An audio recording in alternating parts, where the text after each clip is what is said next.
Ladies and gentlemen, I'm Danny Nobis. I'm the Provost Chancellor for Staff Development and External Relations here at Brunel University. On behalf of the Organising Committee, and indeed on behalf of the Executive, it gives me great pleasure to welcome you all to the first lecture in the 2014 Brunel Public Lecture Series. The Public Lecture Series was originally conceived back in 2008 by our resident what shall I call you, Akram? Quantum physicist, who had this wonderful idea of us organising an annual event whereby people would take their ideas and research into the wider public domain. And indeed, Akram, as always, managed to inspire a small number of people who took it forward. And so over the past 5 years, because this is effectively our sixth edition, we've been able to showcase a great many different people, and I think we've attracted in total about 6,000 people to these public lectures. Now, for this year, we've decided to slightly alter the concept and the format of the series, because I thought public lecture series is a bit like a relationship. If you don't reinvent it on a daily basis, or at least on a regular basis, it becomes a bit repetitive and God forbid, maybe a bit boring. So we tried to change the format and the concept, and we decided to invite some very high-profile external speakers to present their views to us and to engage with us on the general theme of visions of the future. We also decided to allow the public lecture series to run not just in the spring over a period of I think last year was 6 weeks, but to let them run throughout the year. So what we will effectively be giving you is 3 public lectures in the spring and 3 in the autumn. I'd say watch this space or watch the website. More names will be announced, and we guarantee you more high-profile speakers come September. Now, much like in previous years, these lectures will be recorded, they will be edited, and they will be made available via our website, which is brunel.ac.uk/lecture series, which I think you all know about because you've registered for today's lecture. When you go onto that site, you will also be able to see that we have videos of all the previous lectures.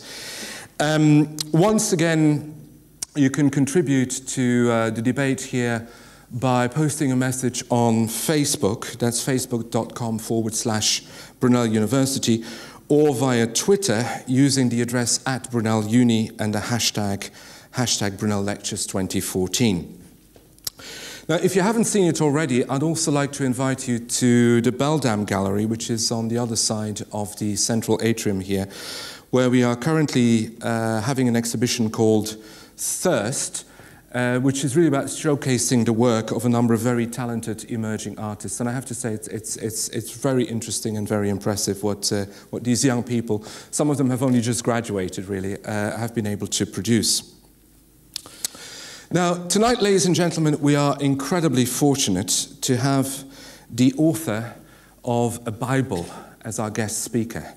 Note that I didn't say the author of the Bible, whose identity will probably remain forever couched in mystery, but the author of a Bible, notably the Good Book, which was published in 2011 and which was given the subtitle A Humanist Bible in the US, and for reasons we may want to explore at some point, the subtitle A Secular Bible when it was published in the UK later that year.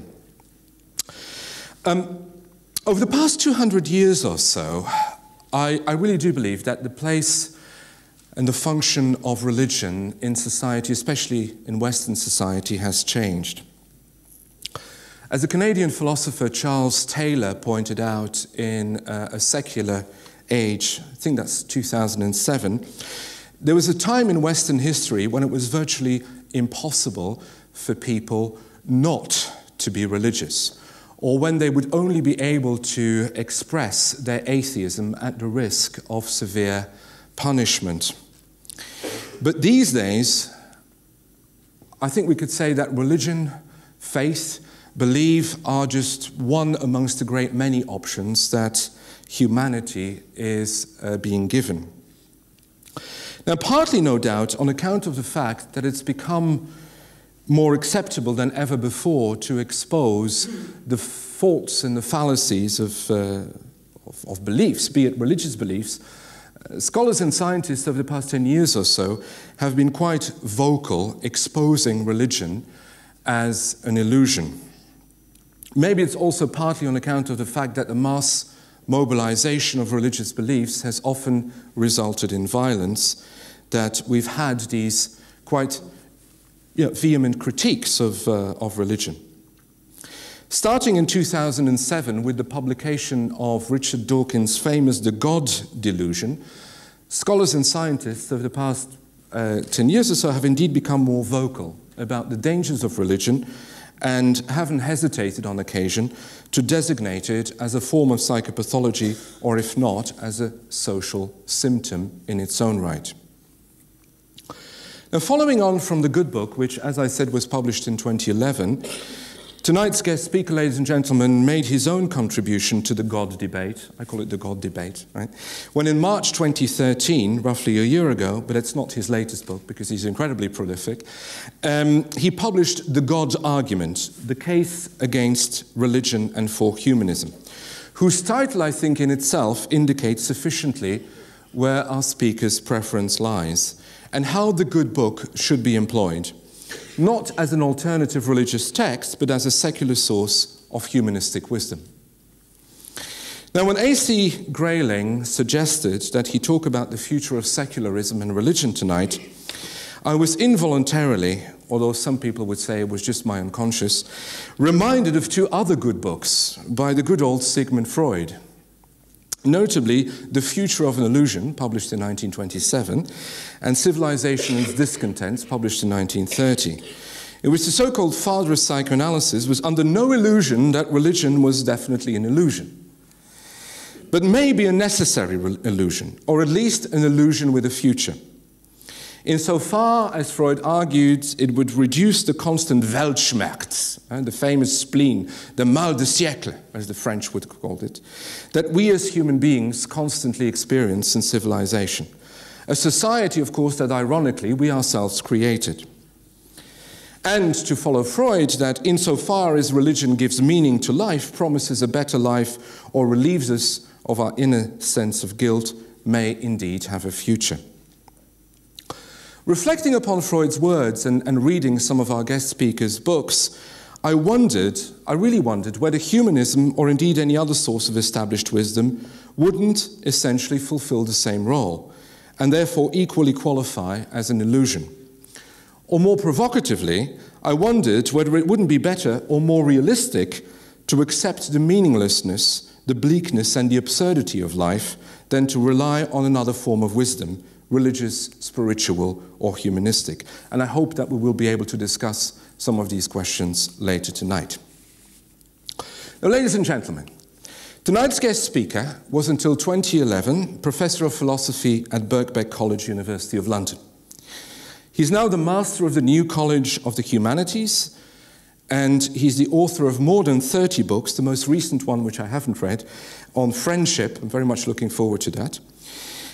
He's also a regular contributor to the New Statesman, to the Times Literary Supplement, to the Independent on Sunday and the Observer. His voice can be heard frequently on BBC Radios 3 and 4 and on the World Service, not to mention a great many other channels on radio and TV. Ladies and gentlemen, please welcome Professor Anthony Grayling. Thank you very much, thank you. Well, Danny has usurped my opening remarks by challenging me to explain why the subtitles of the American and UK editions of the Good Book are different. It's the result, really, of advice of my American publishers who thought that the word secular would be upsetting to American sensibilities, which you know are very tender, and so they thought that humanist would be a little better. And when I went to the United States on my book tour, because you know how it is, you publish a book there and you travel around talking, usually to rather small audiences in out-of-the-way bookshops. And my tour started in Austin, Texas. You might think rather a dramatic place to begin a book tour with a book that doesn't recommend itself to those of faith. Although it is said that Austin is to Texas what California is to the United States, so that gave me some comfort. And my host there was a rather dour gentleman who, when I said to him in the way of jest, I said to him, it would be terribly good publicity for my book if somebody shot me. I mean, missed, of course, that would be a part of the bargain. He said to me, in Texas, assassination attempts are usually successful. So I thought I better leave that one for another part of the US. So that was the reason for the difference in subtitle. But personally, I rather like the subtitle, The Humanist Bible, because when many, many years ago, more than 30 years ago, I first thought of making such a book.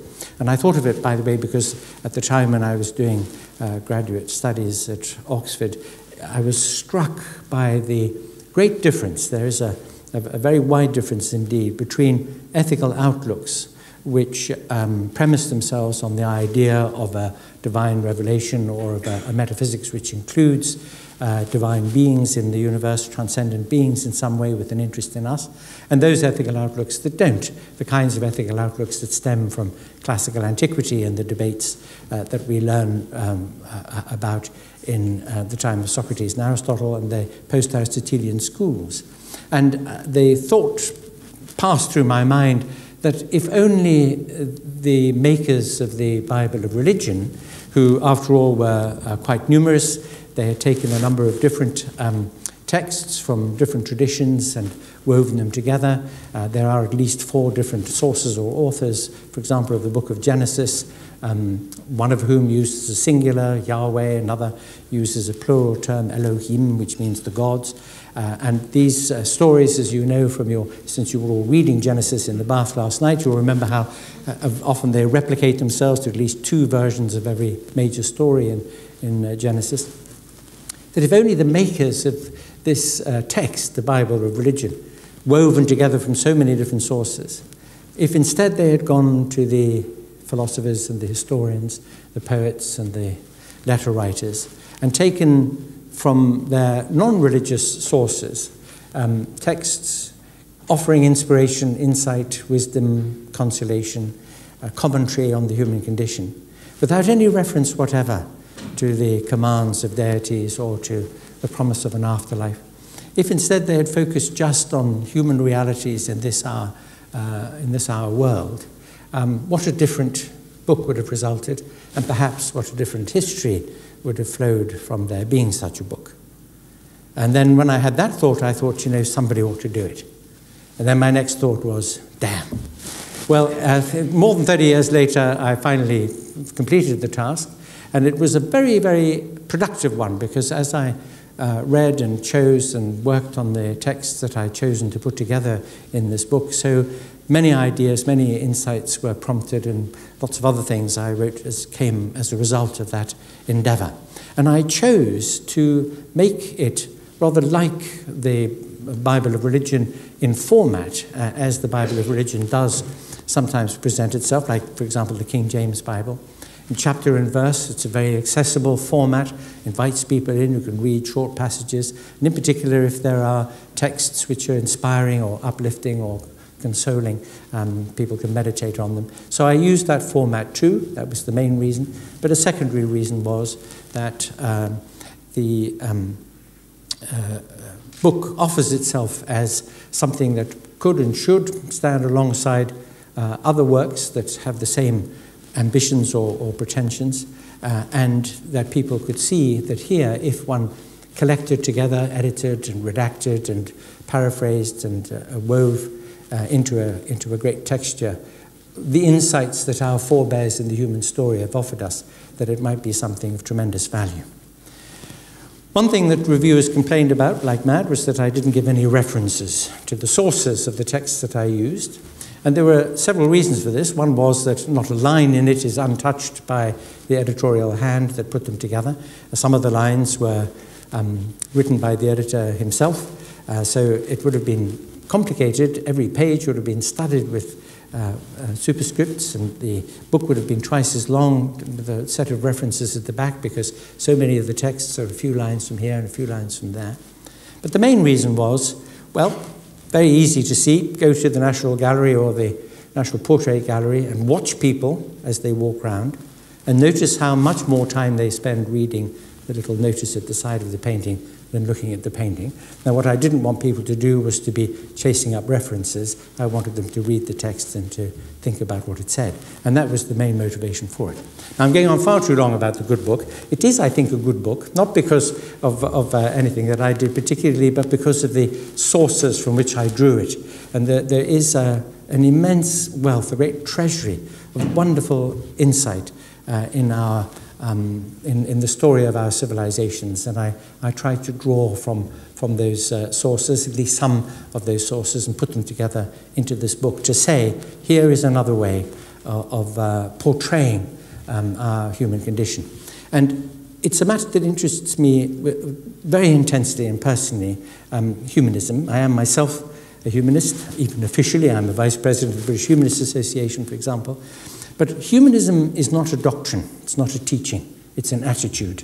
It's an attitude that says we should begin our reflection on how to live and how to conduct our relationships with others from our best, our most generous, our most sympathetic understanding of human nature and the human condition. The human condition is something that history and philosophy and literature and psychology explores and examines and debates and illuminates. Human nature, of course, is an even more complicated matter. The great furious discussions of sociobiology and evolutionary psychology, of different philosophical theories about what human beings are, continue with as much ferocity today as they ever have. But our best efforts to understand these things, our most generous and sympathetic attempt to make space for our fellows, their rights, their liberties, their quest to live lives that are good, worthwhile, meaningful for them, is what it is to be a humanist. It is not to cleave to a set of do's and don'ts, but it is a starting point for thinking about how we're to live. And for me, this is important for two great reasons. One is because it's an attempt to answer the Socratic question: what sort of people should we be and how should we live? By what values should we shape and colour our lives? That was the question Socrates asked his fellow Athenians and challenged them to reflect on it, and also to understand that the conventional answers they gave, or the traditional answers, weren't always very satisfactory, or that they didn't really understand the concepts that they used when they thought in those terms.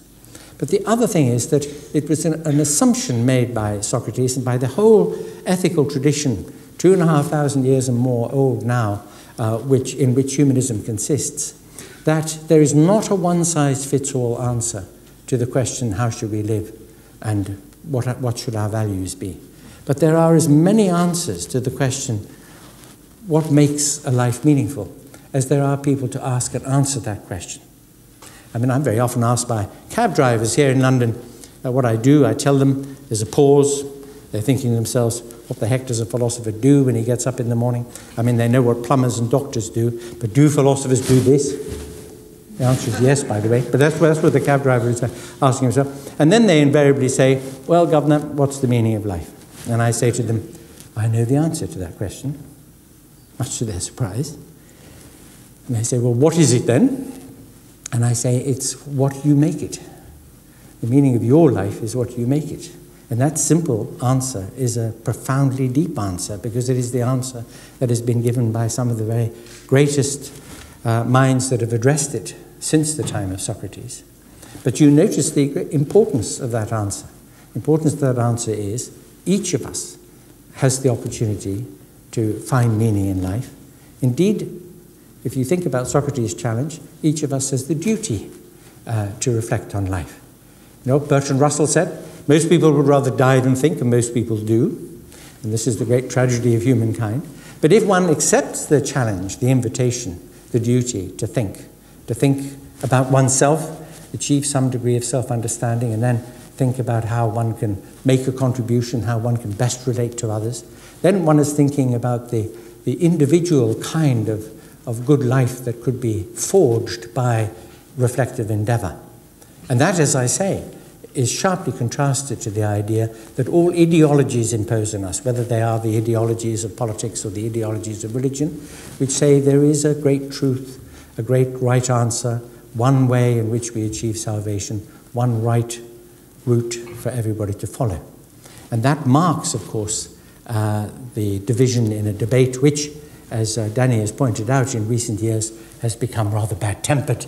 I think after the atrocities and tragedies of 9/11, as we now call it, there was a great shift, a tectonic shift really, in thinking about the place of religion in society, about the attitude towards people who have a faith commitment by people who don't. It was a very polarizing moment. The gloves came off. Critics of religion have become very outspoken and very frank. A lot of people who have a faith commitment find this abrasive. They sometimes claim to be very affronted.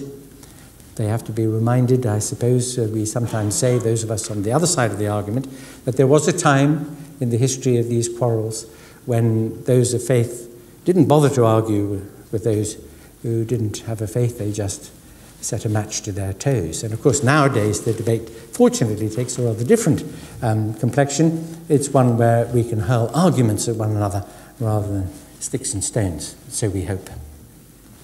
Well, my theme tonight is the future of secularism and religion. And those two terms, secularism and religion, occupy a little family of other terms, and in particular the terms atheism and humanism, which all of which need to be clarified, especially in their relations to one another, because there are important debates associated with each, and the terms don't automatically entail or connect to one another. The word atheism connects with the metaphysical debate about what there is, what exists in the universe or outside the universe or in some way associated with the universe. It's a debate about the kind of realities there are. Those who have a commitment to the idea that there is a deity or there are deities think, therefore, that there are non-natural or supernatural agencies or entities in the universe who are associated with it in some way. This is a metaphysical discussion, and the word atheist is actually a theist's word. It's a word that theists use to describe people who don't agree with them. I personally prefer to be called an atheist. This is because I don't believe that there are fairies in the universe, and I'm fully prepared to have a discussion with anybody about the existence of fairies, evidence for them, the kinds of reasons that one might have for them. And this is not a trivializing remark. You will know, especially historians, social historians among you, that belief in fairies was very, very widespread and common right up until the early years of the 20th century. They curdled the milk, they stole your shoelaces, they caused you ague in the night and so on. There was very widespread belief in fairies. People had this attitude attributed to the elderly Irish lady who was asked if she believed in leprechauns, and she said, "I do not, but they're there anyway." And this generalized attitude was one that was combated, in fact, by the Church of England in the 19th century. One of the motivations for the founding of church schools was, and you may think this an irony, to combat superstition.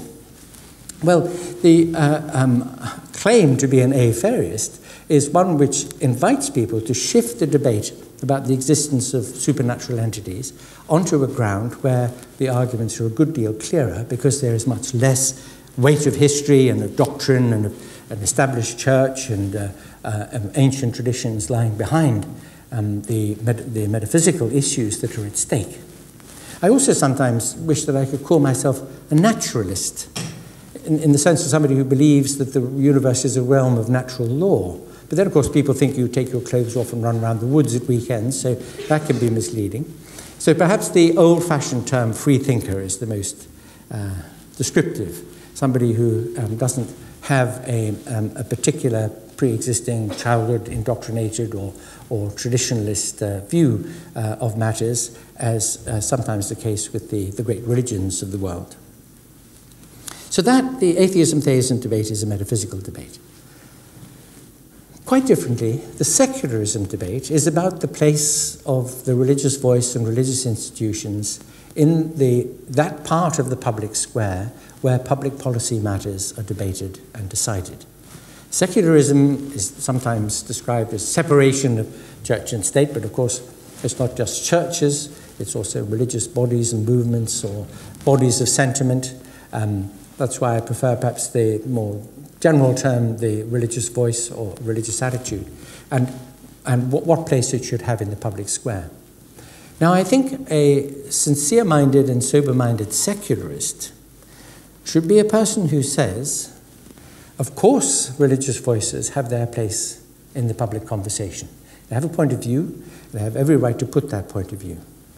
But religious organizations and religious movements are self-interest groups, like trades unions, political parties, and other organizations who want to promote their own view and to influence the general conversation according to that view.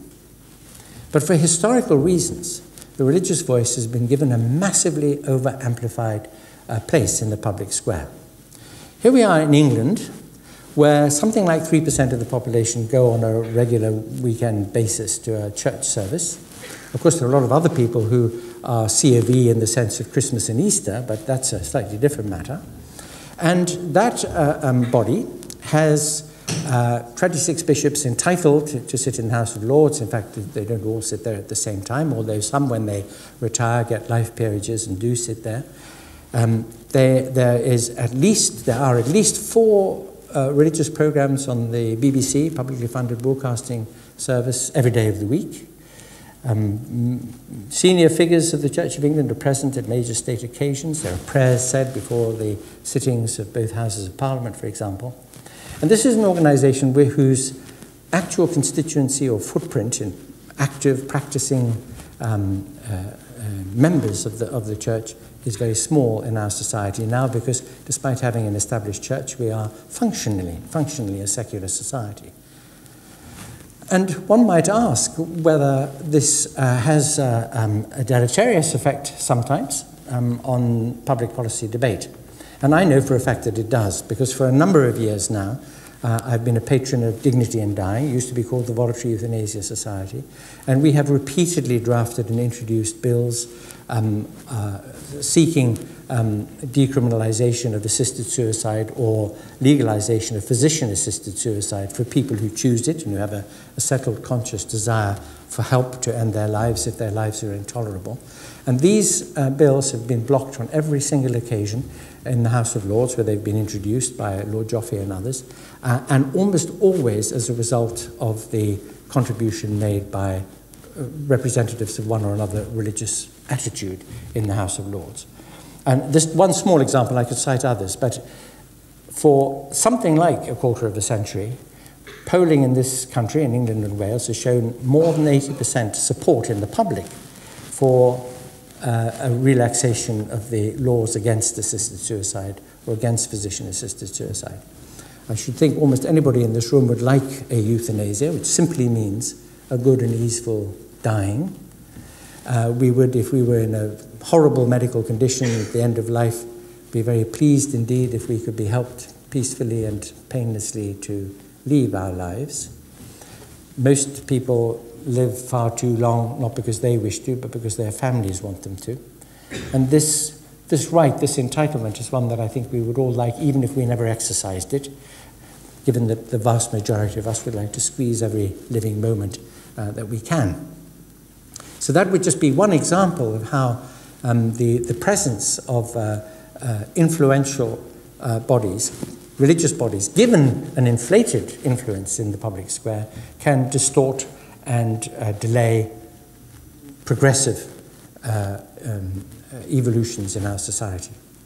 One could mention adoption, gay rights, the position of women in society, gay marriage, many, many things over which bitter battles have been fought because of very traditionalist and conservative religious views in our and other societies.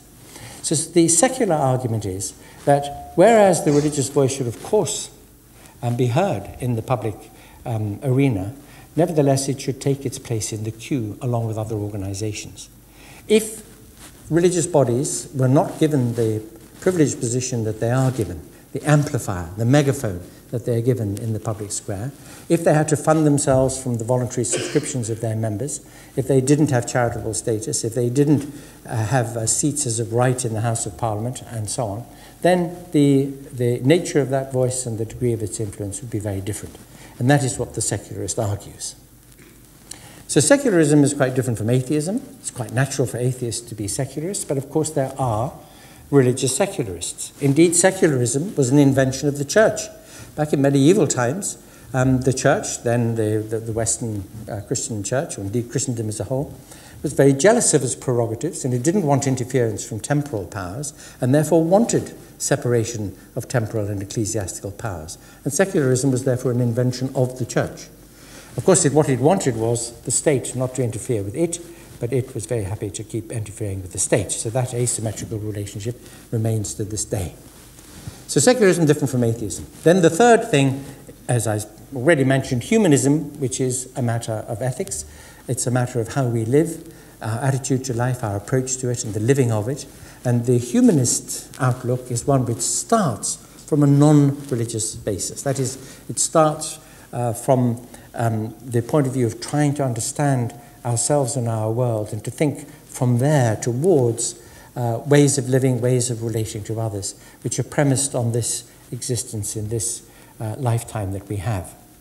Some of you will know, since you would have been reading Herodotus in the bath last night, along with the book of Genesis, what the great lawgiver of Athens, Solon, said to King Croesus of Lydia. When King Croesus, who, remember, was very wealthy, we still say, don't we, as rich as Croesus, he asked Solon who was the happiest man in the world, and everybody used to say to the king, well, you are, because you're a king and you're so rich. But Solon said, well, I don't know about you, but I do know somebody lived back in the suburbs in Athens. He's the happiest person I knew. Croesus was very angry. What? You choose a commoner over me, he said.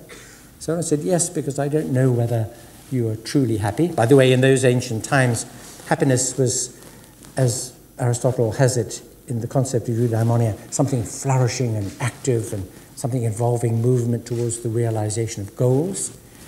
Today we seem to think that we would all be happy if we had enough Prozac in the public water supply and enough telly to watch. So it was a very different conception they were talking about. But Solon said to Croesus, this business of thinking about happiness is crucial because of the brevity of life. The human life is less than 1,000 months long, if you do the maths. If you live to 80, what's 12 times 80? That's less than 1,000. 300 of them you're asleep. Another 300 of them you're in Tesco. So you have 300 months to live with all the vividness and passion that a human life should be full of. Seems rather little. I remember once when I was teaching in Oxford, living in London, I was commuting back to London one night and thinking to myself about this business of the how many months, did a bit of mental arithmetic and thought, oh my God, I'm nearly dead and I haven't read any Smollett. When I got home, I said this to my wife, I'm nearly dead, I haven't read any Smollett. She said, fortunately, we've got some on the bookcase here. That night, I started to read it in the bath, only to toss it out after a few pages, thinking, well, thank heavens I don't have to read that. Next morning, to be told by a colleague, but you must read Smollett, he's wonderful, you've got to keep on. I thought, I've got to read Smollett and I'm nearly dead. Well, the pressure. And this is something that we could all reflect on, the brevity of life and the importance, therefore, of living it to the full, of choosing our values and working towards those goals that give us real meaning in our lives. That was the point that Solon wanted to make then. And it's a point of very vivid interest to the humanist who wants us to make the best of our lives now in the moment and to live them well.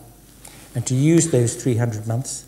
That's about 25 years, by the way. It's not so dismal. If you're all doing mental arithmetic at the moment, it's not so bad. But to use those 300 months as well as we can.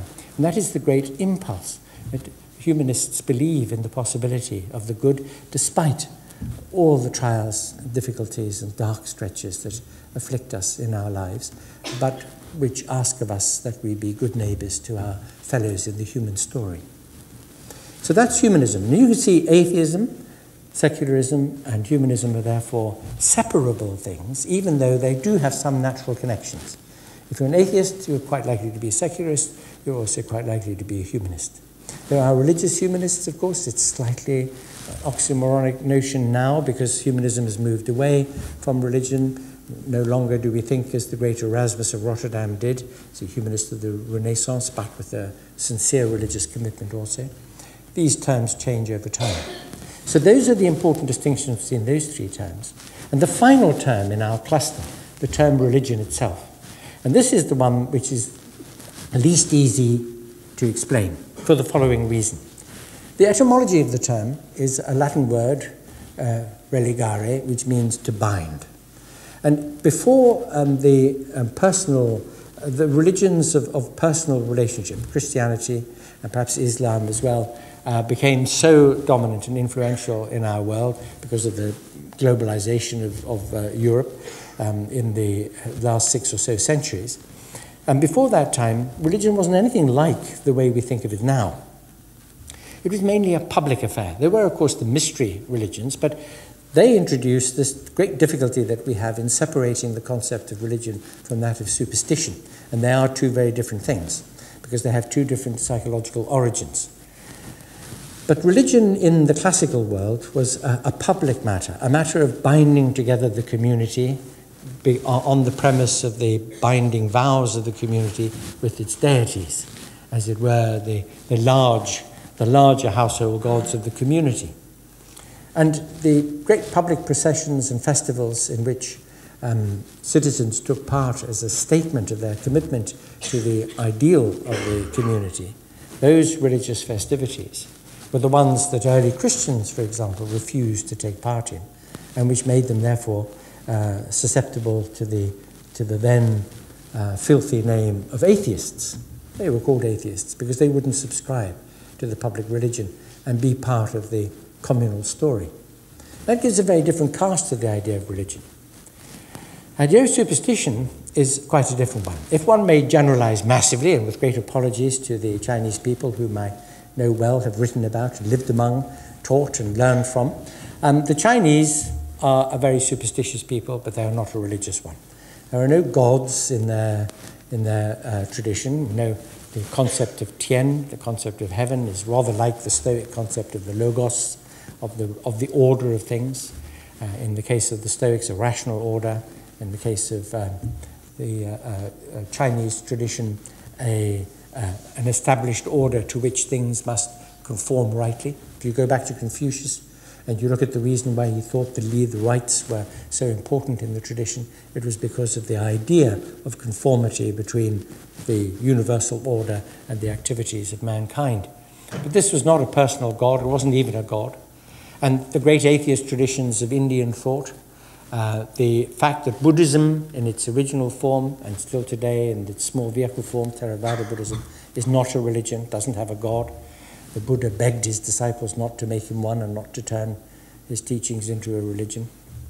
These facts are important ones because they ask us to separate movements of thought like Confucianism and Theravada Buddhism and Jainism from religions proper in the now contemporary sense, in which a religion proper is one which premises the existence of a great agency, a supernatural or divine agency with an interest in us and our affairs and our destiny. I've heard it said that the word religion could and should be used for any organized, perhaps rights-bearing or systematic observance. So that, for example, a philosophical outlook could be described as a religion if it organized the thinking and the practice of the individual.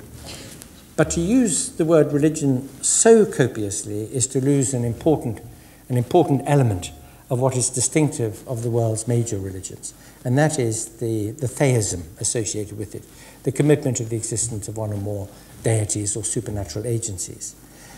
And it's that fact about religion or theistic religion which is very key to the nature of the commitment that people have to it, to the readiness with which people can sacrifice themselves to it or subordinate themselves to it. It's a speaking fact about the moral psychology and the psychology of practice in religion. This idea of submission to the deity and to its commands or desires. In Christianity, we learn that one of the great sins is the sin of pride. Christians pray, not my will be done, but thy will be done. The word Islam means submission. So the idea that to think for oneself, to stand on one's own feet, to be autonomous is somehow lèse-majesté, that it goes against the idea that we are creatures in the true sense of things created, beings created and subordinate.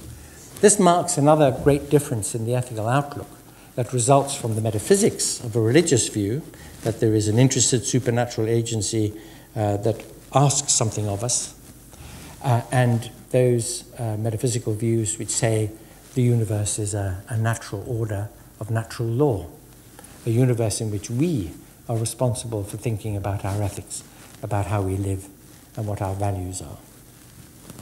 So there I've set out, I hope, the senses that can be attached to those four very important terms: atheism, secularism, humanism, and religion. And now my remarks about the future of two of them. And just before I begin to pontificate on that subject, I just want to remind you that before the First World War, it was noted by aeronautical engineers, a then budding profession, that biplanes flew better than monoplanes. They predicted, therefore, that aeroplanes of the future would have 12 wings. This shows you just how much on a limb one goes out when one makes predictions. So I now make some predictions about the future of secularism and religion. And here there are two, broadly speaking, two schools of thought. One school of thought notices that the mega churches of the southern states of America and the mega churches of West Africa and the renewed vigor and energy of some evangelical movements around the world, and of Islam, and especially of political Islam, Islamism, of the desire for a return of the caliphate, for sometimes violent activism on the part of people who have a very profound and fundamental commitment to their religion, all seem to mark a recrudescence, a resurgence of religion, of religious commitment and activity. Looks as though religion is coming back. And when people meditate on this and look for possible explanations, one of many that they give is that the sciences have become so remote from the ordinary understanding of people. The scientific view of the world, the quantum mechanical view, the cosmological view, the great detail and nuance and complexity of the biological view are now so remote from the ordinary understanding of the man in the street, if there is such a being, that the natural desire that people have for explanations that are neat and graspable, accessible, and offer closure have become all the more attractive once again. What a religion offers is a neat story, beginning, a middle, and an end, a sense of destiny, an explanation of why things are as they are, where they all came from. Also offer some solace or comfort, perhaps the promise of something after life is over in this dispensation. It has been well said that Bernie Madoff's great mistake was to offer returns in this life. Well, it's not one that's made by most religions. The idea, therefore, is that something comforting, something neat, something explicable, something that can be told more or less in about half an hour, the major doctrines and promises of the major religions, is something that the mind of human beings requires, given the complexity and mystery of life and of the universe surrounding it. It's a speaking fact, the one that I've just mentioned there, that you can explain the major doctrines and promises of any major religion in about half an hour, whereas, of course, it takes years to understand physics and biology properly. And that is why there is this great divide between the kinds of explanations offered or understandings or perspectives that these very different ways of thinking about the universe offer. So this is one reason offered by people who say that the more remote the sciences become, the more complicated life becomes, the more insecure it becomes in certain parts of the world, the more attractive these powerful, solace-giving stories about things become, and that this explains the appearance of resurgence. So that's one kind of view, that secularism is a temporary and now diminishing phenomenon, began with the Enlightenment in Europe, and is being combated now by the return of religion. The other view says that the appearance of resurgence in religion is in fact the turning up of the volume on the part of those people who have a religious commitment and who feel very threatened by the rapidly increasing degree of secularism in our world. This, by the way, happens to be my own analysis. Think of it this way. Think of the pressure on the sensibilities of people in, let us say, a Muslim-majority country who are presented with Hollywood images in film and television, who are appalled by the appearance of laxity, moral laxity in those societies, who fear for the upbringing of their own children.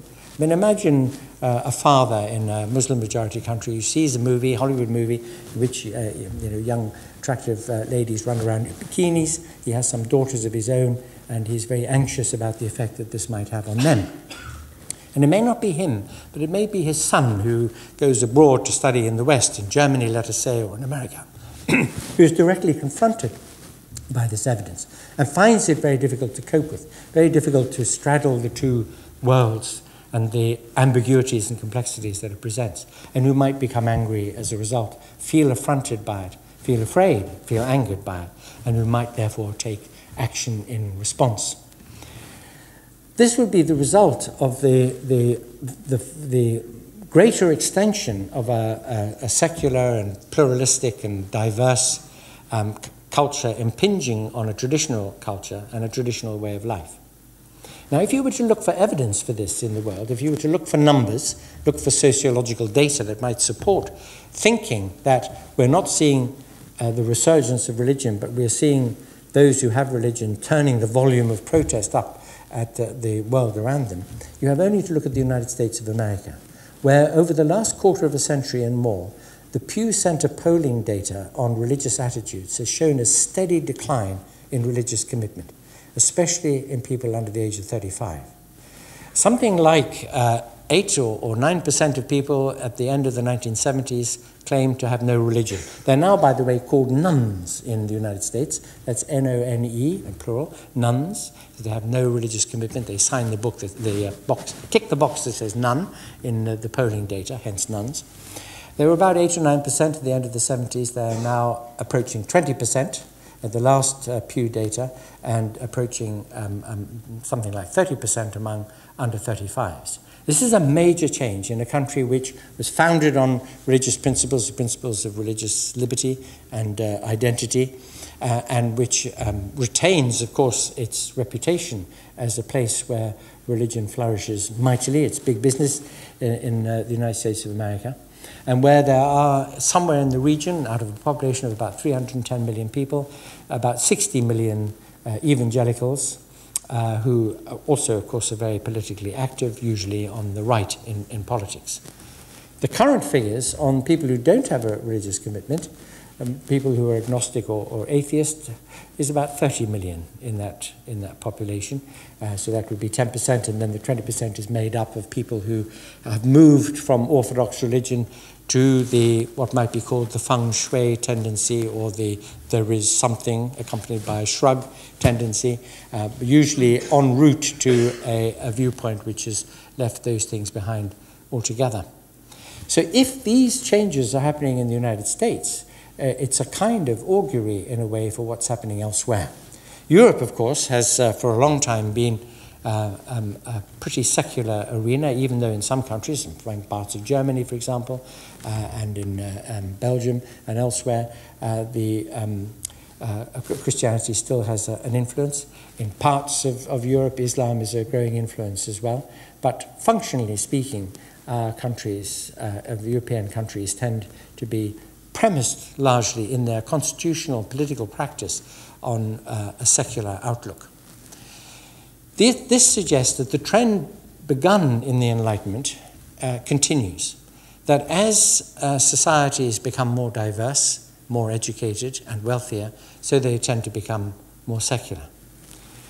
People who are afraid of that trend, that is, people who have a faith commitment but are not of the party who say that religion is on its way back, but who say that religion is on the wane, decry these facts. They think that a more secular world is a less moral one, a more violent one, a more difficult one. Well, my friend and colleague Stephen Pinker published about 18 months ago a book called The Better Angels of Our Nature, in which he provides a wealth of empirical data that our world, and this is despite the horrors and atrocities of the 20th century and the Great Wars, that our world has been steadily getting more peaceful, that violent deaths in war and civil conflict and interreligious conflict have been declining as percentages of populations. I mean, remember that the world population is expanding very rapidly, but as percentages of these populations, violence and premature death as a result of conflict and internecine struggle and religious differences has been declining over time, from antiquity to the 18th century Enlightenment, at which point the decline became even steeper, and it continues to be that now. Stephen Pinker himself says that there is no guarantee that the decline will continue. There might be an uptick. Things can always go wrong in human affairs. We are fallible and in some sense unpredictable people. But this overarching historical trend is a very significant one. And even if it is a mere correlation and not a causal relationship between the downturn of violence and conflict in our world since the 18th century and the fact of the 18th century Enlightenment, it is still nevertheless a speaking fact that one great rediscovery made by the Enlightenment is of the individual. That is, that the individual is not the possession of an absolute monarch, and the individual is not under the coercive, threat-laden sway to hold a certain view, to subscribe to a set of beliefs, or at least to profess them publicly, but is at liberty to make some important choices for himself or herself. People think that the individualism that stemmed from the Enlightenment is itself a problem because it entails or appears to the destruction of society and social bonds and relationships. But of course, that isn't the case. It isn't even the case in our age of Facebook and Twitter, where relationships seem to take a different cast these days. If you have 500 friends on Facebook, are they really all friends? Is the question you often hear asked now. But the fact is that as essentially social creatures, we human beings need our relationships. At the very idea of a good life is an idea premised on the idea of good relationships. Our memberships of families and communities, of societies, our need to give and to receive love and friendship, our endeavors and their impact on those around us and their impact on us, these are crucial matters. They are matters that occupy us every day, sometimes from moment to moment every day. So the Enlightenment view that we have as individuals responsibilities and rights and opportunities and possibilities that may be very different from those of other individuals does not exclude this central fact about us, that we are essentially social. One quick way of summing all this up, by the way, is just to remind you of what George Bernard Shaw, a great philosopher in his own right, said about the golden rule. You all remember the golden rule? Do unto others as you would have them do unto you. George Bernard Shaw said, under no circumstances should you do to other people what you'd like them to do to you, because they may not like it. And this is a very profound insight. But if you think that you should treat other people as you want them to treat you, you're making yourself the benchmark for how everybody else in the world wants to act, or what their interests are, what their desires and aims are. But really, to be a good neighbor to your fellows in the human story, you have to see them in their particularity, in their individuality. They may be very different from you. You may not really understand always their choices and interests.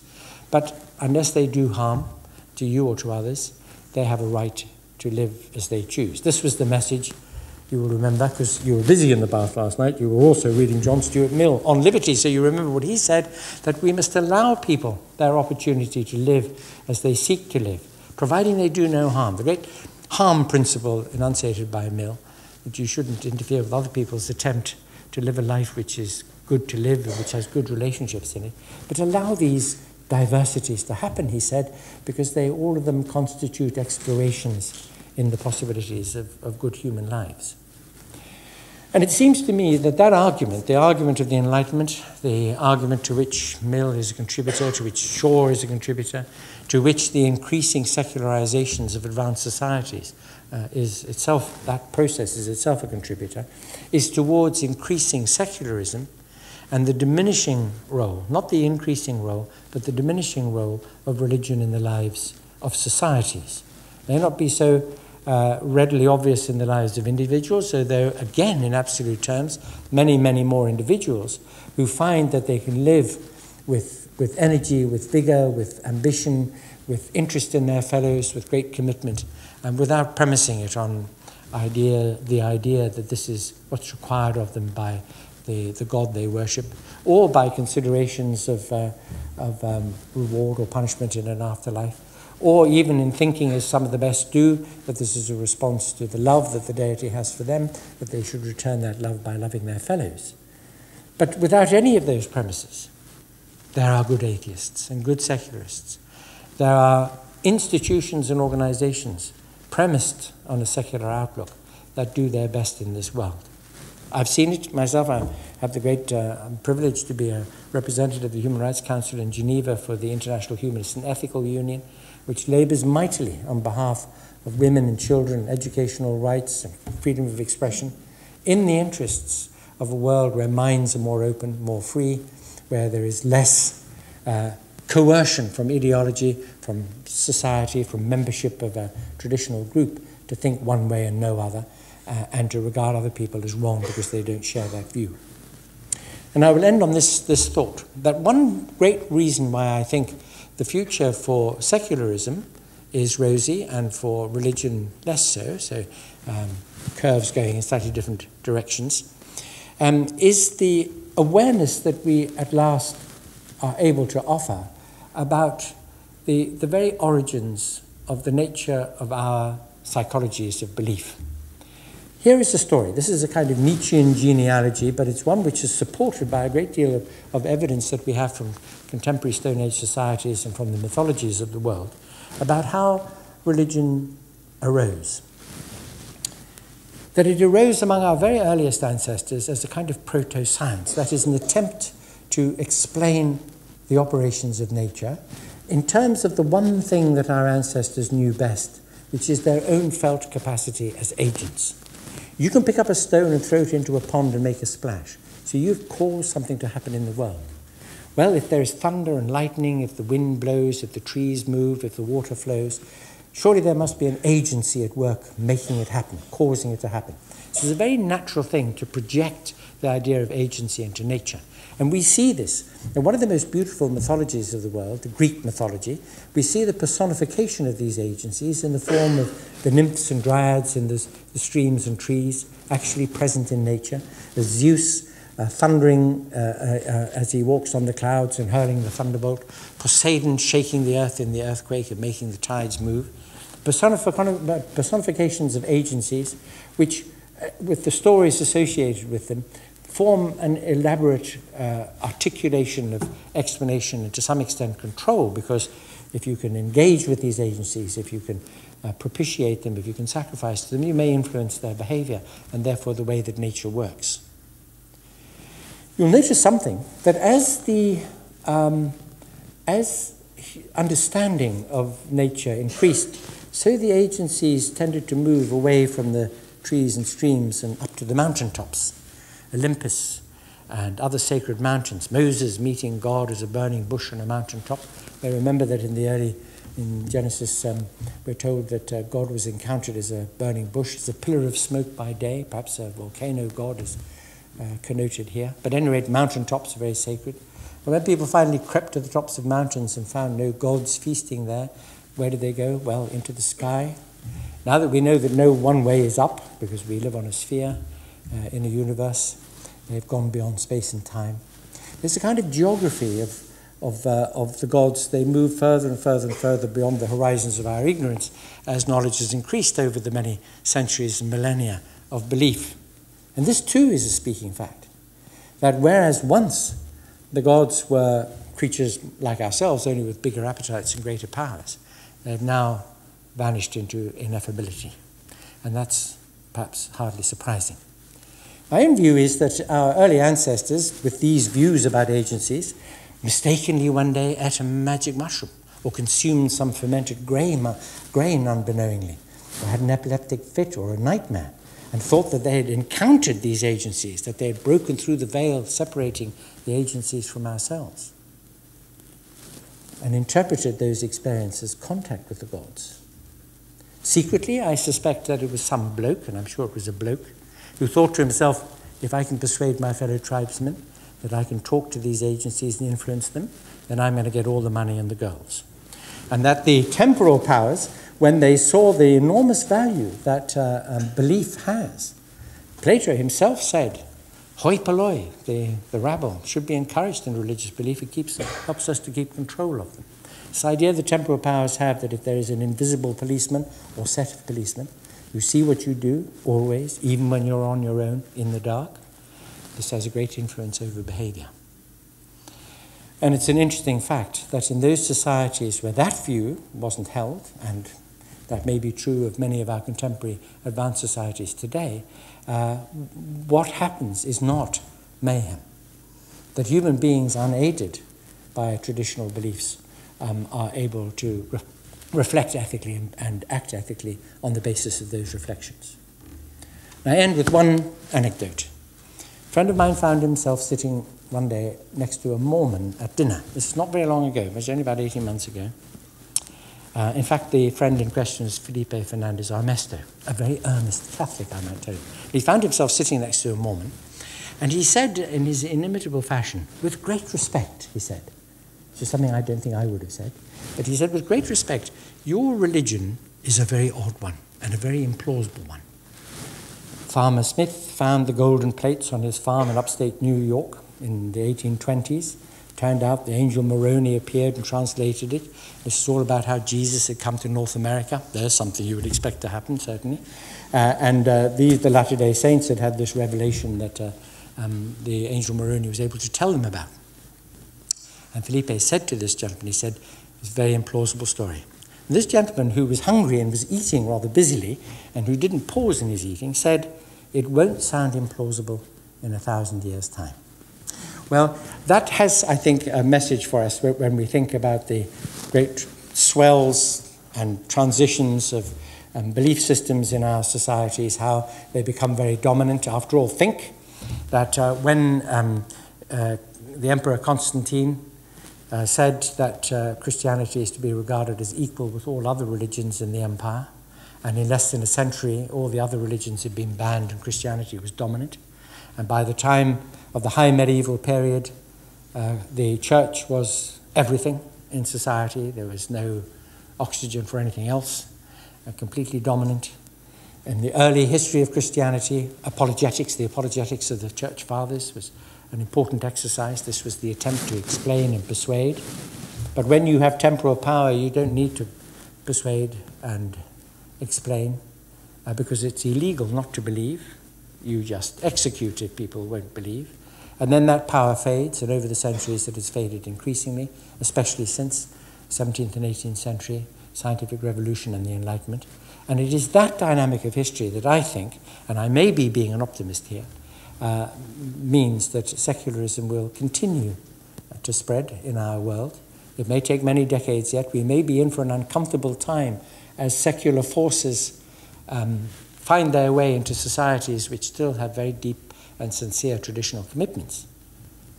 But perhaps in the course of the coming century, if we survive it, we may find ourselves in a world where religion as an organized phenomenon will be much less dominant. It will never cease to be a personal and private phenomenon for many, I suppose.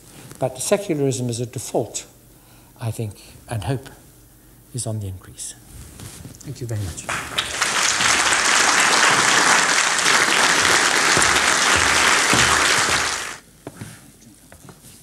Well, thank you very much for a very rich and provocative lecture.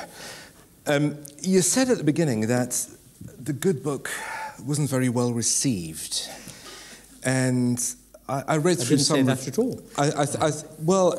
I think you mentioned that some people thought that you should have put in the references. Yes, that's a different matter. Okay, there was some criticism of it. I actually read through some of the reviews of the good book, and some of them were incredibly critical. And I think you yourself at one point captured the criticism by saying that the reaction had been hysterically hostile, and that left, right, and centre people thought that the good book was actually an incredibly bad book. Now, the same cannot be said for the follow-up, the God argument, which was incredibly well received, even by, I'm looking at the back of the book here. This is a quote from the Church Times, where it says, Professor Grayling himself neatly exemplifies the values of calm rationality which are at the heart of Stoicism and which influenced early Christian thought. Now, there's a bit of a paradox here, because in this book you are much more explicit about the, what should we call the fallacies or the illusions associated with religion. And this book received incredibly good reviews, unlike the good book. Why do you think this discrepancy comes from? Well, we have to take a couple of steps back and understand that in the UK, literary editors, hope there are not too many of you in the audience here at the moment, are mildly lazy creatures who, when a book of a religious nature comes in, will send it to a religious person to review. Naturally enough, a book which is antagonistic to religion or is non-religious or is known to be written by a person who has that standpoint is going to have an uphill struggle with a reviewer like that. So some of the reviews in Britain were like that. The reviews in the United States were really rather different, surprisingly different, and I would have expected with the different cultural attitudes there that might not have been the case, but in fact that was the case. It even got a jolly good puff on the Colbert Report, so that was something that helped the Amazon figures along. But I suppose really the important thing is what people say when you talk to them at literary festivals or occasions like this, or the letters that you get. I mean, parts of it have been now set to music by a couple of composers and so on. So there was that kind of response to it too, which was very heartening. And from people who were prepared to give it religious people, that is, who were prepared to give it a chance, they would have noticed that there is not one critical word about religion, because the word religion is not mentioned, the word God is not mentioned. There's nothing of a polemical nature about it, whereas this indeed is a much more polemical book. Now, in the good book, when you bring together these fragments from a great variety of different traditions, Western and other traditions, in order to create something that looks like a Bible, because it's composed in chapters and sub-chapters, etc. I think that the first one is even called Genesis, and it moves through a similar structure as the Bible. It begins with the apple falling in Newton's garden. Quite, yeah. You nonetheless consistently avoid, for all I can tell, to include fragments from philosophers who, one could deservedly be called religious. Say Martin Buber, I think even Kierkegaard doesn't feature very prominently in the good book. And at that point, your good book differs, I would say, although the concept is also different, from what Alain de Botton has been doing recently in Religion for Atheists.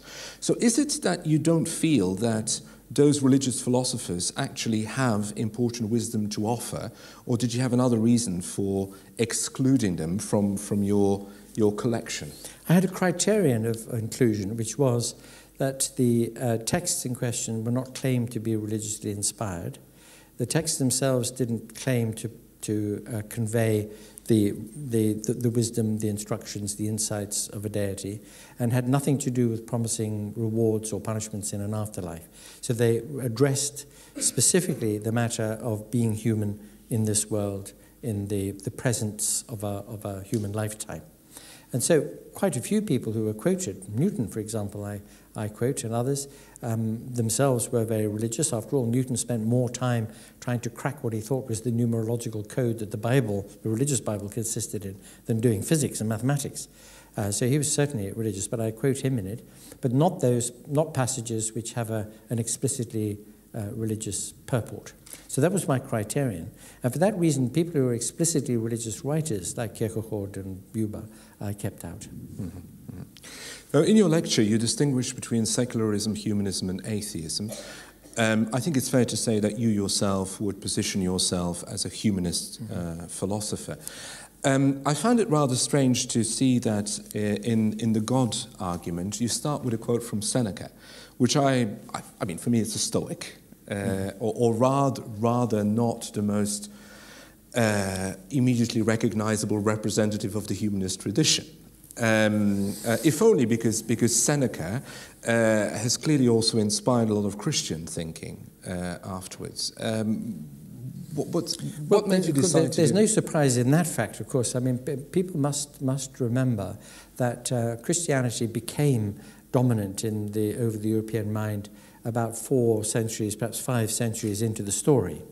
And that very early Christians, if you just look, for example, at the documents of the New Testament as chosen by the Church some centuries later, so the 3 Synoptic Gospels and the Johannine Gospel and the letters of St. Paul, and Paul's letters are the earliest documents of Christianity, you see in them a completely unlivable ethic. Mm-hmm. One which says, of course, there are aspects of it which it has in common with all great ethical outlooks. Be kind to the widows and orphans and love your fellow man. Mozi was teaching that 2 centuries before Christ, the Buddha 5 centuries before. But the distinctively Christian teachings are, give away all your possessions. Take no thought for tomorrow. Consider the lilies of the field. They neither spin nor weave. If your family disagree with you, and by the way, if you give you all your money away, they will, turn your back on them. Don't marry. Don't have children, don't marry unless you're about to burst into flames. Now this is the instructions on life for people who very, very sincerely believe they lived at the end of time. Mm-hmm. Of course you don't need money or make plans or marry or think about tomorrow if the Messiah is going to return next week or next month. And they sincerely believed this. This was really central to their early existence. But when the centuries had passed and they were looking at their sundials and the Messiah hadn't come back, they needed more stuff. They needed more ethics, certainly, and they needed more metaphysics. They got their metaphysics from Plotinus.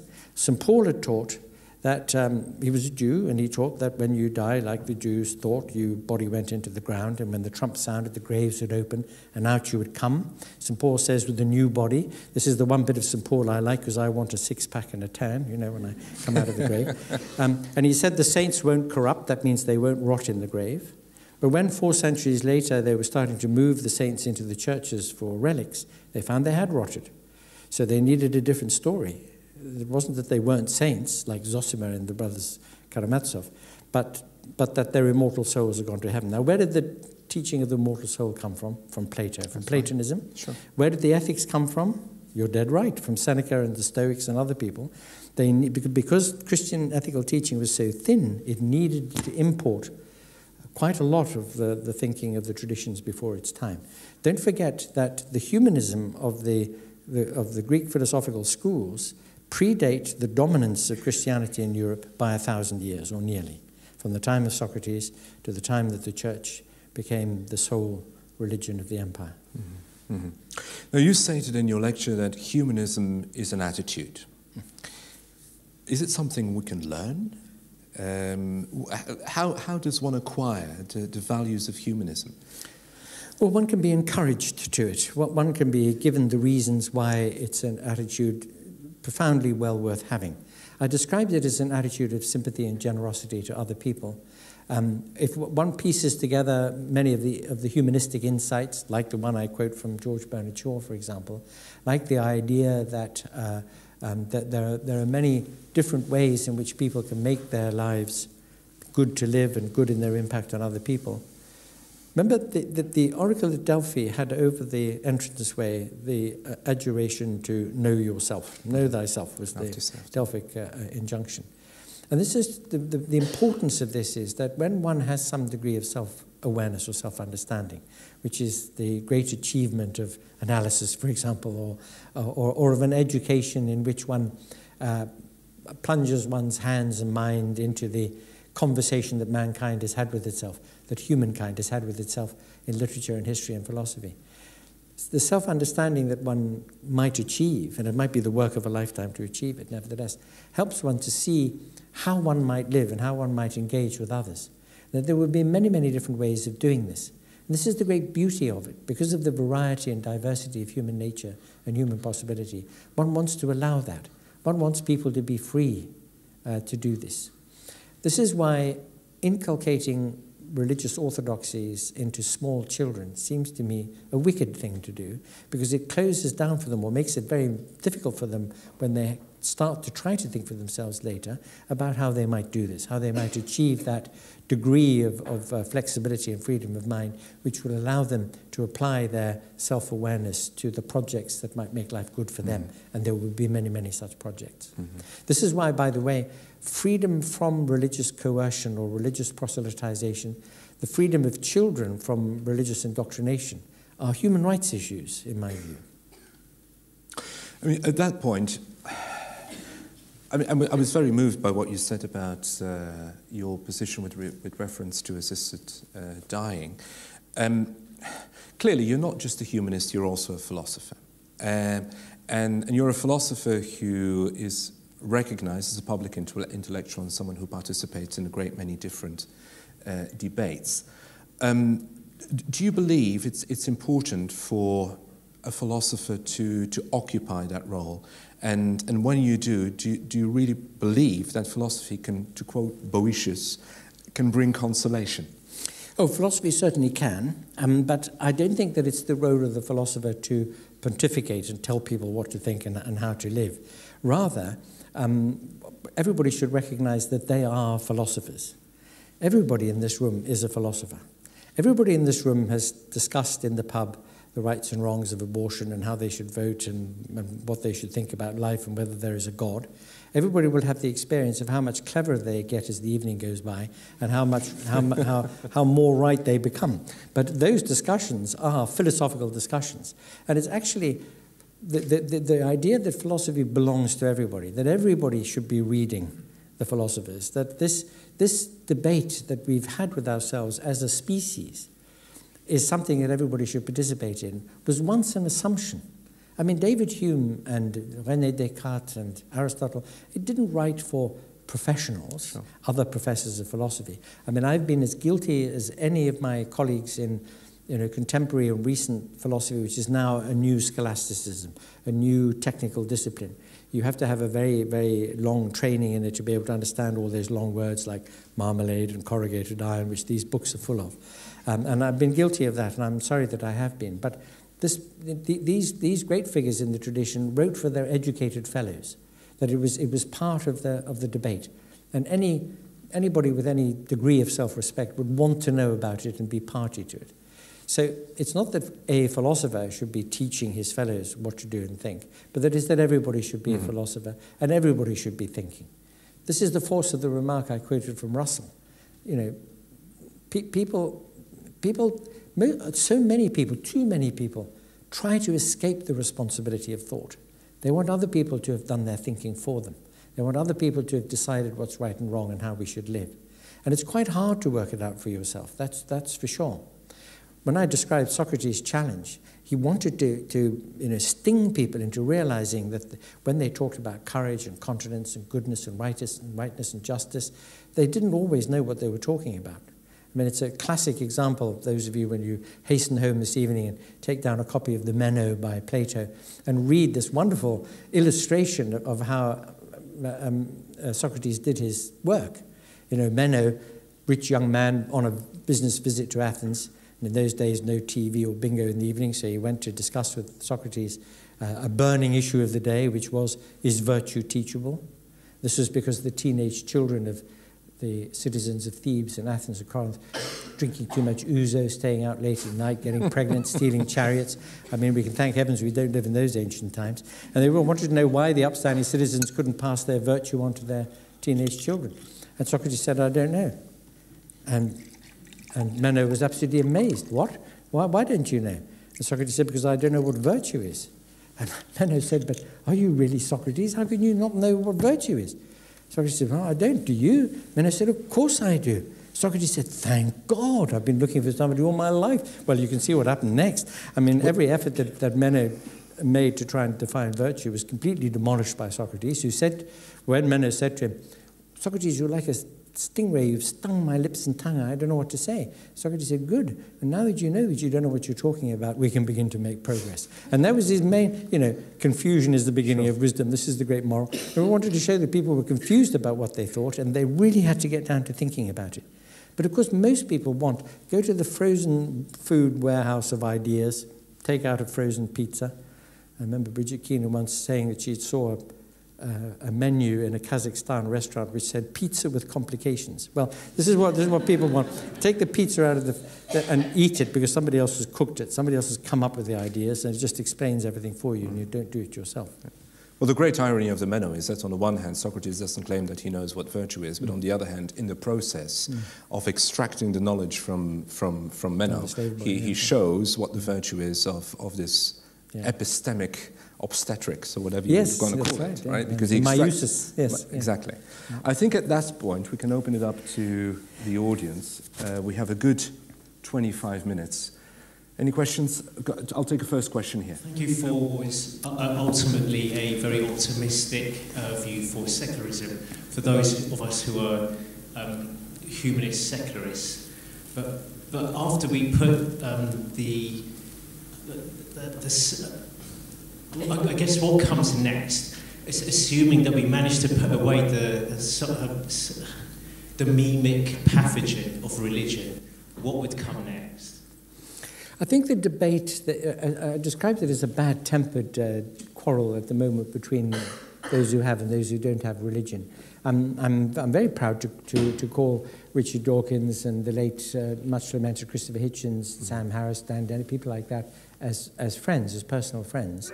And I know that some people think that Richard Dawkins is sometimes quite rebarbative in his criticisms of religion and attacks on religious people, although you couldn't find a nicer, more mild-mannered man. And if you look at him on YouTube, you see that that's the case. But he does sometimes not pull punches, and he does sometimes speak very bluntly. And people do find that, claim to find that offensive. As I said, the offense committed by theists in the past was of a different order. But all that said, one important outcome of the last decade, let us say, of debate between religionists and anti-religionists is this question of if you get rid of religion and if religion is no longer the underpinning of people's lives and doesn't give them the framework by which they live and think, what is there? The answer is philosophy. The answer is humanism. And the point about humanism in particular is that it is not only does it have its roots in these very ancient traditions of thought that have survived and been contributed to continually in all the centuries since, right up to our own day, but it is a very rich and a very humane outlook. It's a very sympathetic outlook. It's one which says that it recognizes and accepts that life can be difficult and sad. I mean, for example, just to give you one example, to fall in love with somebody and to be loved in return is to enter a contract for sorrow, because one of you will die first, or in the natural course of events, maybe love will be lost and things will change. But the supreme value of loving and being loved is such that nobody, even knowing, even accepting this, the shadow side of this contract, would not want to experience it or to be in love or to hope to try to love well and to keep love alive forever. And sometimes, of course, that happens, and it happens wonderfully. Well, that is the kind of thing which, just addressing the natural human phenomenon of the connections that we make with one another and our need to be connected in that way, and to reflect on all the implications of it. That is a subject matter which the poets and the prophets and people of religion and others have spoken about and made contributions to, but which, just taken by itself in the terms that I've just described it now, is of its essence a humanistic principle. And it's that kind of thing that one wants to alert people to and say to them, there is this tradition, there are these other people, there is this conversation that can be had about the value of life, of living, of being in this world, and of making the best of oneself and of things in this world. which has this amazing resource, this amazing literature behind it, this amazing history. And people are not aware of it because, and I have to say, the churches themselves have marginalized philosophy and have silenced the humanistic voice to some extent unless it serves their purposes. And that's a pity. And here is something, by the way, that every human individual on the planet could sign up for. If we all, by a wave of a magic wand, became humanists around the world, 75% of the reason that we have for killing one another and being unfriendly towards one another would vanish. So I'm a little bit pessimistic in the sense that, assuming we do overcome the religious psychopathology, I just think something else might come and take its place, like Marxism. Well, Marxism, I suppose, in its political applications, shares, perhaps too far, the lineaments of ideology in general. I mean, I described major religious outlooks as, in fact, sharing with major political ideologies this commitment to the idea of the one-size-fits-all model, and that if people don't conform to that model, they can be in big trouble. This happened with Stalinism, it happened with Torquemada's Inquisition, it happens everywhere that theocracy or a single-party state outlook prevails.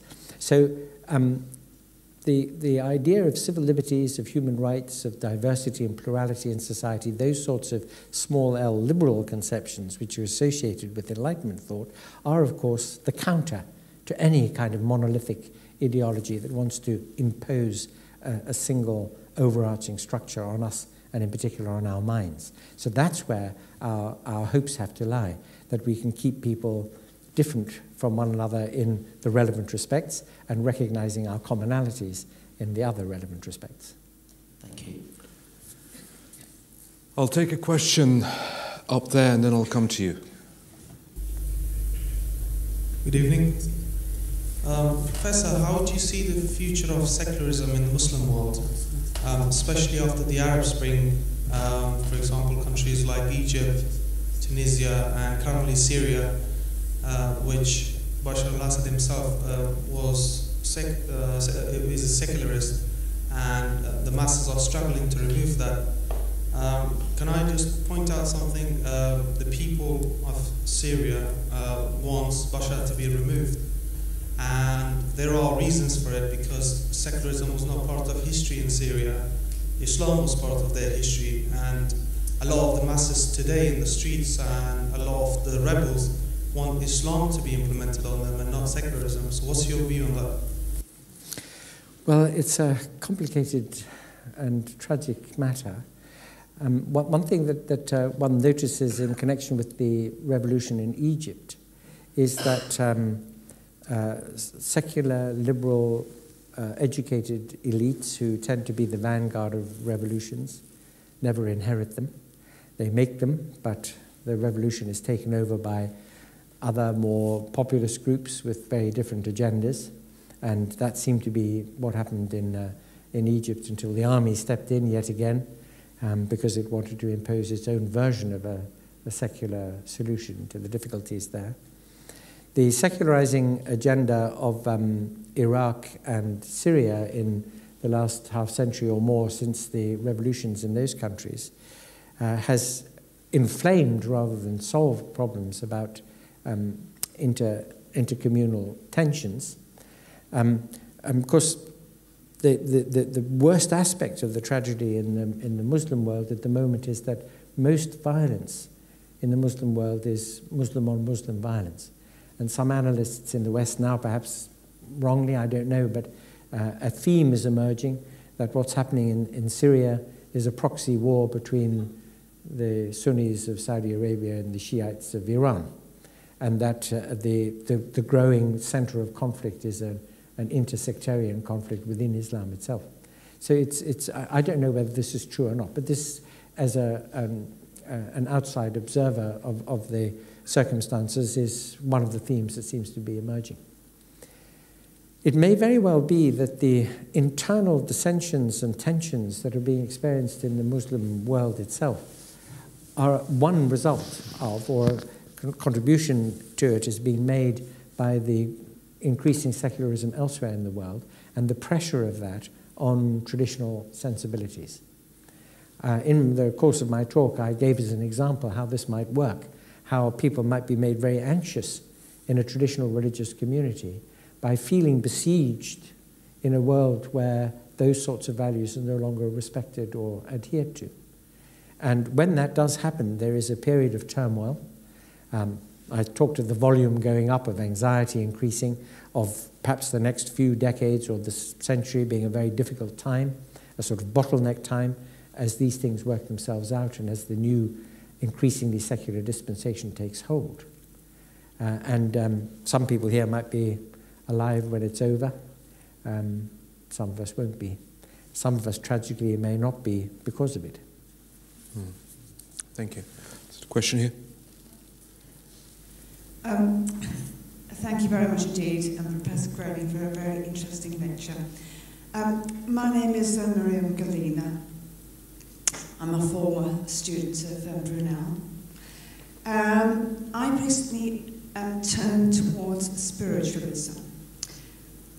Two questions. First of all, can you explain to me or give me what is the difference between humanism and spiritualism? Because a lot of things that you said seemed similar to what spiritualism is all about. Perhaps you could define that. Secondly, one comment, you mentioned that secularism will continue into society in the future. Unless I've missed something, I've not heard you mention anything about the age of Aquarius, which we are supposed to be moving into or are already on the cusp of the age of Aquarius, which is supposed to bring about a greater caring and loving society. So if you could explain that, please. Well, one strong implication of what my friend Steven Pinker says in his book, which I quoted, is that whether or not one believes in ideas like the Age of Aquarius, we do seem to be on a trajectory which is moving us towards greater peace within and between societies. I very much hope that that continues to be the case, obviously. One thing one notices is that in times of turmoil and conflict, technological advance speeds up tremendously, but the arts, literature, education, progress in so many other respects tend to be the fruits of times of peace, when people can reflect and converse with one another and exchange ideas. And so one has high hopes, really, that if it were true that we were moving towards a more peaceful world, despite all the tragic things that are happening in our world now, then those fruits will become more abundant. So that idea, whether one puts it into symbolic terms as a movement towards the Age of Aquarius or we're in it already, it may empirically be the case that we're heading that way. I'm not myself sufficiently clear about what's meant by spiritualism. To answer you, my association with the term is that, sort of possibilities of communication with the dead and the like. I'm myself of the metaphysical view that there aren't non-material entities in our world, or spirits or ghosts. I did once find myself staying in a 15th century coaching inn on my own, where the book on the bar in the public area of this inn had a very detailed account from the British Psychical Society of all the ghosts in the different rooms. And I'd said to the landlord of this pub, who didn't live in the pub, he was some way away, "Anybody else staying here tonight?" He said, "Nope, you've got the place to yourself." So I thought, I'm going to be jolly cross if a ghost does turn up, because it's going to mean a complete revision of my metaphysical outlook. And I have to tell you that none did turn up. But that one little anecdote says nothing either way. Unfortunately, I have to move on because there's quite a few other questions waiting and time is short. Neil. I'm just slightly intrigued by the way that humanist has undergone a kind of conceptual modification, because, I mean, Erasmus would have called himself a humanist, and yet he remained, although fiercely critical of the papacy, he remained a loyal Catholic. He dissented from Luther's position, he stuck with it. And again, the concerted attempts that followed throughout the Renaissance and into Neo-Stoicism, this sort of Belgian attempt, Justus Lipsius, Philip Rubens, the brother of the more famous Peter Paul. I mean, these quite concerted attempts by Catholic Christians to reconcile the insights of classical antiquity with their faith continued.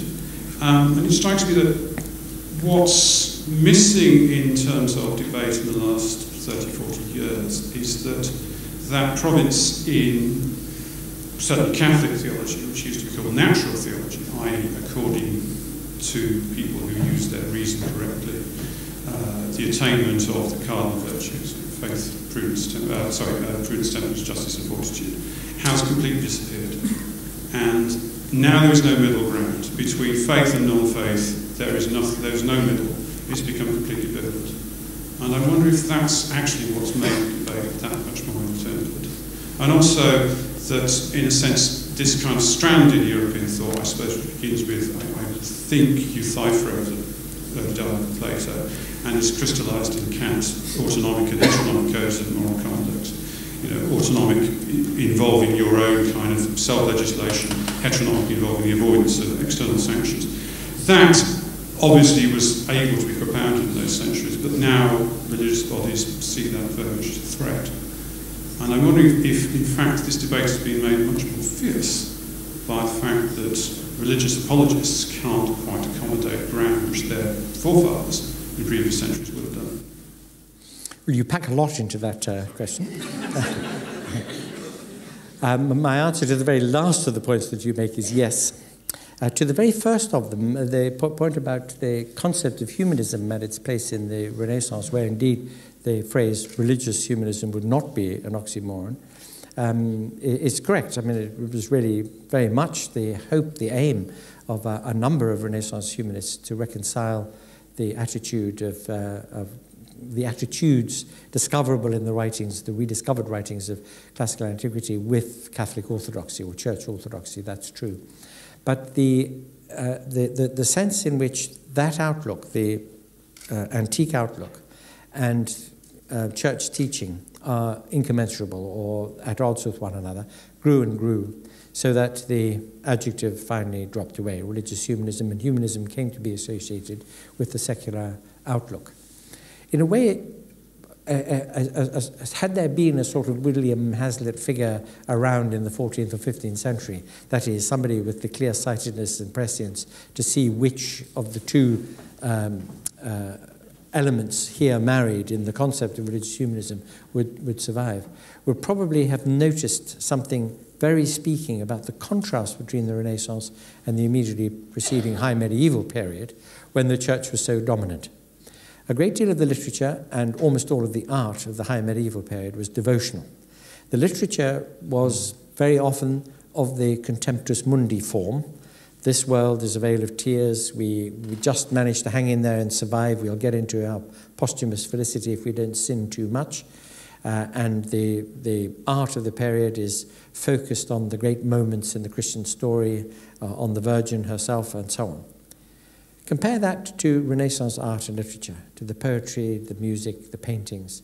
Paintings of landscapes and picnics, portraits of ordinary people, the turning of attention, that is, to this world, because the recovered attitudes of classical antiquity, which celebrate the possibilities of life in this world and the good things of this world, stand in a very, very sharp 90-degree stance towards the prevailing attitude of the Gothic imagination.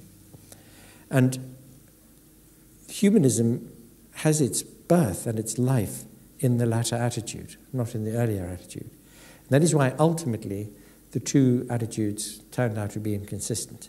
And that is why now, although I'm sure there are still people who would regard themselves as religious humanists, and I'd really, really like to understand quite what they mean by that, given the fact that the focus of the humanist attitude is making the best of this life in this world, making the best of those 1,000 months.